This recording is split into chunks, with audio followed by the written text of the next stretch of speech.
अंदाज ये भी देखिए जो 9 सितंबर 1858 में उन्होंने लिखा मीर मेहदी हुसैन मजरू को।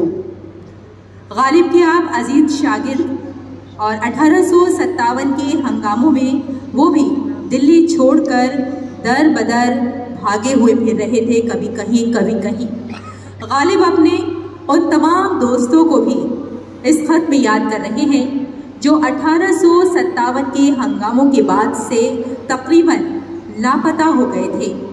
दिल उनका बहुत भारी है, यानी बहुत ज़्यादा उदास है, बहुत याद कर रहे हैं अपने दोस्तों को, लेकिन उनका जो एक मज़ाहिया अंदाज़ है, ज़राफ़त का अंदाज़ है, वो इस खत में आप महसूस करेंगे। बहुत खूबसूरत अंदाज में सुनिए अनीस साहब से। मियाँ, तुमको पेंशन की क्या जल्दी पड़ी है? हर बार बार पेंशन पेंशन क्यों पूछते हो?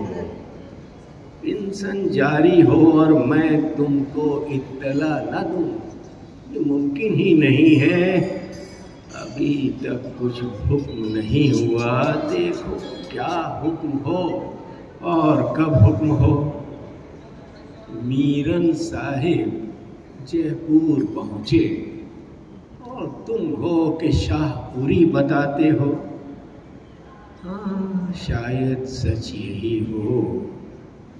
मीर महमूद अली और ये बीरबर और अब्दुल रहमान और अबू फजल भी तो थे, मगर देखा चाहिए भाई दरख्त अपनी जगह से उखड़कर बदुश्वारी ही जमता है।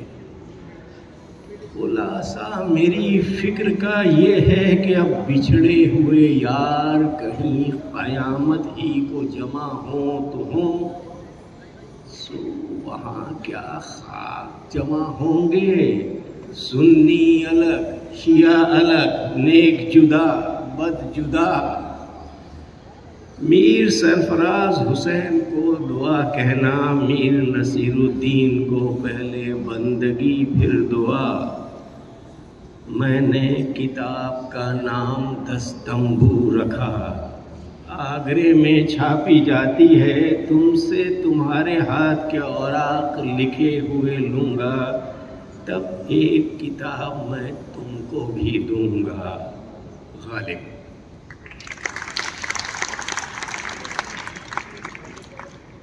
और ये खत लिखा गया गोविंद सहाय का नाम 29 दिसंबर 1859। गोविंद सहाय दिल्ली के ही रहने वाले थे, शायरी से शौक़ था। गालिब के चहीते शागिर्दों में आपका शुमार किया जाता है। बाद में आप आगरा में नौकरी करने लगे थे और वहीं आबाद हो गए थे। इस खत में गालिब बाय पोस्ट, बहुत ध्यान दीजिएगा, इस खत में बाय पोस्ट गालिब बहुत ही सस्ते में, यानी बहुत कम पैसों में शराब मंगवाने की उनसे बात कर रहे हैं। बहुत जो इसमें कुछ मुश्किल अल्फाज होंगे, दरियाफ्त यानी कि मालूम करो, और गुड़चाल की शराब यानी रम मज़रत करती है, यानी बहुत तकलीफ पहुंचाती है। अब ये ख़त सुनिए अनीस साहब से। बरखुरदार, बहुत दिन हुए कि मैंने तुमको ख़त लिखा है, अब इस ख़त का जवाब ज़रूर लिखो और भाई ज़रा जल्द लिखो। 2 सवाल हैं तुमसे। एक तो ये कि यहाँ मशहूर है कि नवाब गवर्नर जनरल बहादुर इलाहाबाद से कानपुर आ गए, कोई कहता है कि आए नहीं, आवेंगे। इसका हाल जो कुछ तुमको मालूम हो लिखो। दूसरा सवाल ये है कि 2 किस्म की अंग्रेज़ी शराब, एक तो कास्टेनल और एक ओल्ड टॉम, ये मैं हमेशा पिया करता था और ये दोनों किस्म 20 रुपये, हद 24 रुपये दर्जन आ जाया करती थी। अब यहाँ पहले तो नज़र नहीं आती थी, अब भाई 50 रुपये और 60 रुपये दर्जन आती हैं। वहाँ तुम दरियाफ्त करके पता करो कि इसका निर्ख क्या है, और ये भी मालूम करो कि बात तरीक़े डाक यहाँ पहुँच सकती है या नहीं। ये दोनों अम्र दरियाफ्त करके मुझको जल्द लिखो। अगर बकीमते मुनासिब हाथ आए और इसका भेजना मुमकिन हो तो मैं यहाँ से रुपए की हुंडी तुमको भेज दूँ और तुम खरीद कर बैलगाड़ी की डाक पर रवाना कर दो।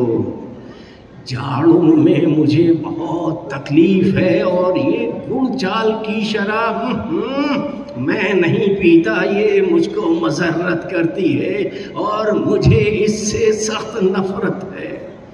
ज़रूरी जवाब तलब अज़ जानिब गालिब जां बलब।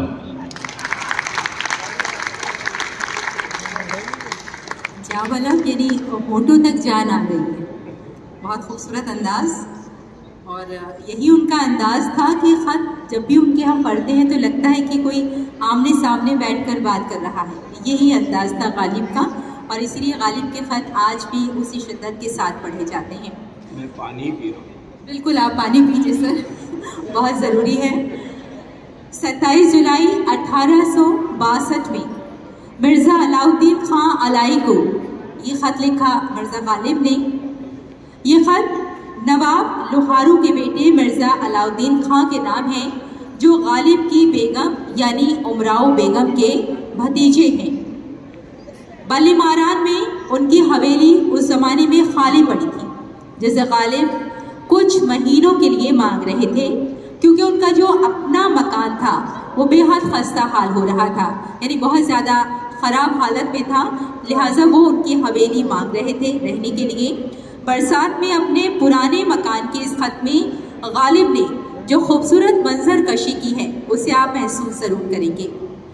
और इसमें जो कुछ अल्फाज आएंगे, फुक़दान राहत यानी मुसीबत, बाला खाना यानी ऊपर का खाना यानी फर्स्ट फ्लोर शायद, और उसके बाद दालान ज़ेरी नीचे वाला बरामदा, और मस्कन यानी घर। अब ये ख़त बहुत खूबसूरत अंदाज में अनीस साहब आपकी समातों की नज़र करेंगे। मियाँ मैं बड़ी मुसीबत में हूँ।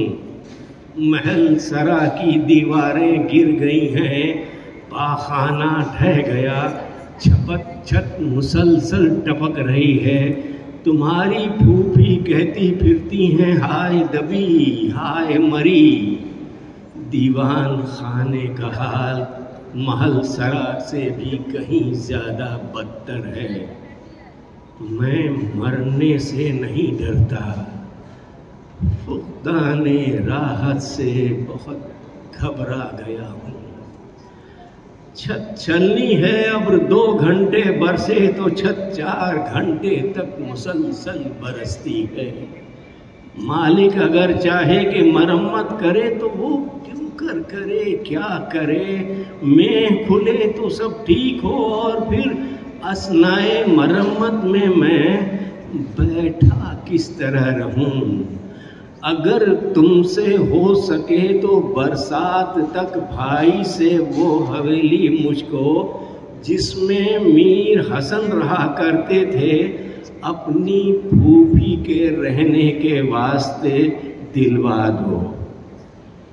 कोटी में वो बाला खाना मैं दालान ज़ेरी जो इलाही बख्श खां मरहूम का मस्कन हुआ करता था, भाई मेरे रहने के वास्ते वो दिलवा दो। बरसात गुजर जाएगी, मरम्मत हो जाएगी, फिर साहिब मेम और बाबा लोग अपने कदीम मस्कन में आ जाएंगे। निजात का तालिब गालिब। ये खस्ता हाली थी उनकी हवेली की, और शायद उस वक्त उन्होंने कहा था कि उग रहा है दरो दीवार से सबसा गालिब, उग रहा है दरो दीवार से सबसा गालिब, हम बयाबा में हैं और घर में बाहर आई है। ये उनका एक अंदाज था। और अब जो ख़त हम आप तक पहुंचा रहे हैं, ये ख़त है सैयद यूसुफ मिर्ज़ा के नाम। सैयद यूसुफ मिर्ज़ा जून 1859 में ये ख़त लिखा गया। छोटे से ख़त में मिर्ज़ा गालिब यूसुफ मिर्ज़ा को बड़ी ही खूबसूरती के साथ ताज़ियत दे रहे हैं, यानी कंसोल कर रहे हैं। और पहले उनके बेटे की मौत हो जाती है, उनके बेटे का इंतकाल हो जाता है और एक ही हफ्ते के बाद उनके नाना और नानी का भी इंतकाल हो जाता है, यानी उनकी मौत हो जाती है। और इसके चंद दिनों के बाद, थोड़े ही दिनों के बाद ये यहाँ जो मैं आपको बताना चाहूँगी, मुज़फ़्फ़रुद्दौला की भी मौत हो जाती है।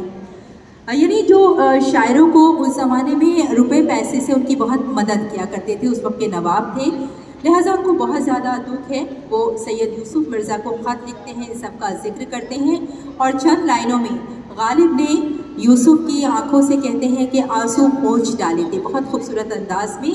और इसमें जो लफ्ज़ आएंगे मीरास, यानी हमारी जो परंपरा है, जो हमारी ट्रेडिशंस है, जो रिवायत है, और इस अहद में यानी उस ज़माने में, बहुत खूबसूरत अंदाज में। अब ये ख़त सुनिए। एक बात और जहन में रखिए कि यूसुफ मिर्ज़ा की उम्र 19.5 साल है। वो गालिब को ख़त लिखते हैं कि मेरे यहाँ अल्लाह ने कुछ उम्मीद बसाई है और बीवी ने कहा है कि अगले माह तुम बाप बन जाओगे। 19.5 साल के यूसुफ मिर्ज़ा ने लिखा अपने चहीते उस्ताद को, और वो रामपुर गए हैं, वहाँ ख़त आया है कि वो जो अल्लाह औलाद मुझे बेटा मिला था फूल सा, उसको मैंने अपने हाथों से ख़बर में उतार दिया है।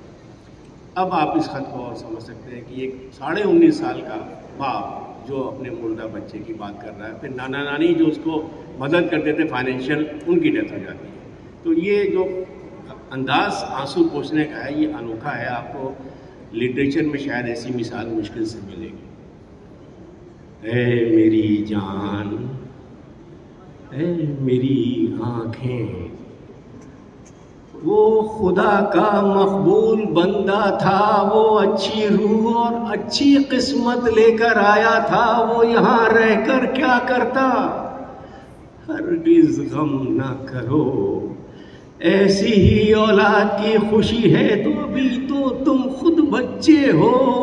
खुदा तुमको जीता रखे, औलाद बहुत।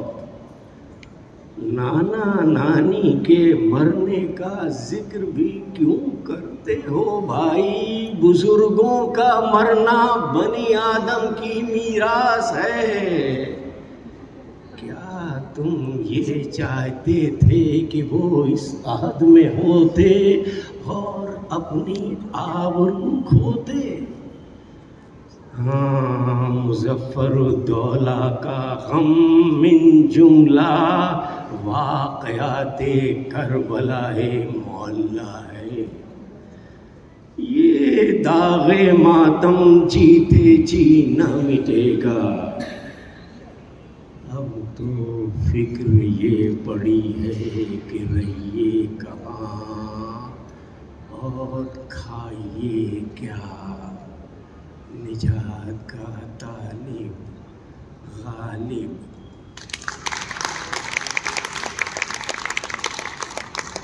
चलिए खुतूत का सिलसिला थोड़ा रोकते हैं और मौसीकी की दुनिया में कदम रखते हैं। मन्नू कोहली की आवाज़